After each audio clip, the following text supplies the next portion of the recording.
who was going to get arrested, who was going to bail them out. This wasn't just a one and done. They did this for weeks over time while they were in school. So we need to understand it. The TV shows show one protest and then everything changes when it took years for us to get voting rights. Absolutely. And so explain, folk, that there's also an art to protesting.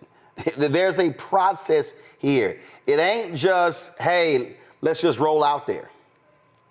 Some protests, for example, when George Floyd was murdered, there is an emotional impulse to go out and get that frustration out of you.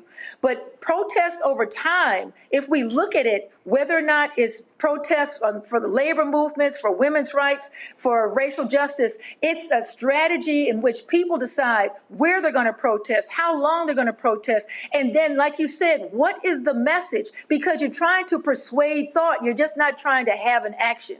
The action is supposed to lead to people being persuaded to your side. And that's why Martin Luther King was such a magical person when it came to protest. He knew how to use the media. He knew how to have strategies. And if one strategy didn't work, you had to tweak it for another one. There was so much more that went into it than people are seeing just watching these clips on television. Go to my panel. Robert, you're first.